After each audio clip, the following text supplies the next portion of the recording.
जय श्री राम। परम प्रेम मेरे भाई बहन, धनतेरस यानी कि धन त्रयोदशी और भगवान धन्वंतरी जयंती की आप सभी लोगों को बहुत बहुत शुभकामनाएं। 29 अक्टूबर 2024 को पावन पर्व प्राप्त हो रहा है। इसी दिन से दीपोत्सव यानी कि दीपावली का शुभारंभ माना जाता है। इस दिन हमें क्या क्या खरीदना चाहिए, क्या क्या कार्य करना चाहिए, उसी के विषय में निवेदन करने जा रहा हूँ।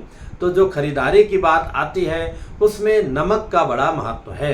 नमक हर व्यक्ति के लिए उपयोगी है और हर व्यक्ति खरीदता है और हर व्यक्ति को खरीदना चाहिए। इसके पश्चात झाड़ू माता महालक्ष्मी जी का प्रतीक है। जैसे कि नमक समुद्र देव का प्रतीक माना गया है।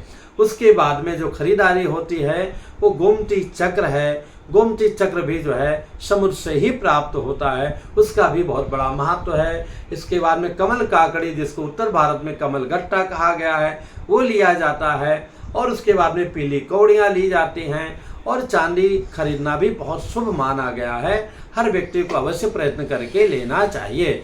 चांदी खरीदिए, पर चांदी की माता महालक्ष्मी जी की प्रतिमा मत लीजिएगा, वो नकली बना रहता है। उसमें जो चांदी की मात्रा है आप ये मानकर चलें कि 50% ही रहता है। 50% में पता नहीं क्या क्या मिलाते हैं। उस प्रतिमा को ला करके यानी कि चांदी की माता महालक्ष्मी जी को लाकर मुसीबत में ना बेच सकते हैं, ना कभी उनको गला सकते हैं, और वो नकली किस काम का है। तो इसकी जगह चांदी का आप जो है ये गिन्नी लेकर आइए। गिन्नी माँ को अर्पण करके तिजोरी में रखिए। और कभी भगवान न करें समस्या आई तो उसको आप बेच सकते हैं, अथवा उन गिन्नियों के द्वारा आप किसी भी देवी देवता का मूर्ति बना सकते हैं। और इसके बाद में वस्त्र इत्यादि लोग मन माना खरीदते ही हैं, लेकिन जो चांदी का नहीं खरीद पा रहे हैं, कोई बात नहीं मेरे भाई बहन। सबसे बड़ा ये दिन जो है, चूँकि भगवान धन्वंतरी का जन्म हुआ था, तो हमें अपने आरोग्यता को ध्यान देना चाहिए। और आरोग्यता के लिए हमारी कभी अकाल मृत्यु ना हो, यम दीपदान जो संध्या वेला में होता है।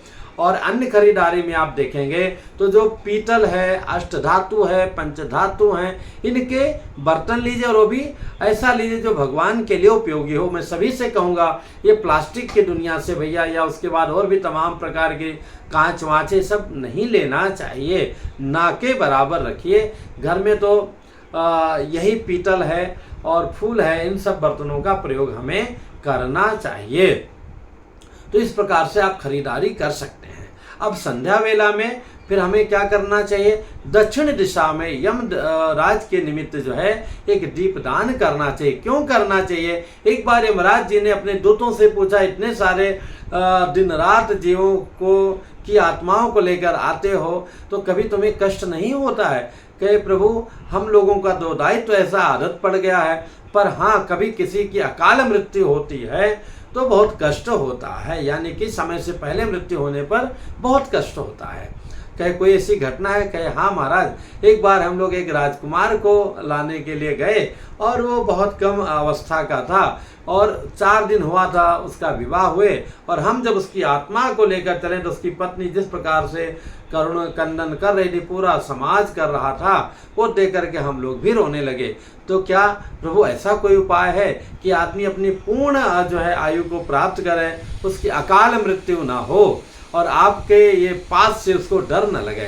तो यमराज जी ने कहा कि हाँ, अगर कोई जो है मृत्यु न पास हस्ते न काले न भारया सह त्रयोदशाम दीपदानाता सूर्यजः प्रियता मिति। मतलब इस दिन जो है कार्तिकस्यासिते पक्षे त्रयोदशाम निशामुखे यम दीपम बहिर्दद्यात् अपमृत्यु विनश्यति। यानी कि कार्तिक मास त्रयोदशी को जो है कृष्ण पक्ष की त्रयोदशी को यानी कि धन त्रयोदशी के दिन दक्षिणाभिमुख जो मस्टर्ड ऑयल यानी कि सरसों के तेल का दिया जला करके और यमराज जी को समर्पित करता है, उनकी कभी जो है अकाल मृत्यु नहीं होती है। तो ये छोटा सा कार्य है। इसकी पूरी विधि वीडियो पर अपलोड है, आप नीचे लिंक को टच करके आप प्राप्त कर सकते हैं। और रही बात जो है इसके बाद में फिर माता महालक्ष्मी जी के कुबेर जी आदि के साथ में विधिवत आचार्यों पुरोहितों को बुलाकर पूजा कीजिए अथवा स्वयं पूजा कीजिए।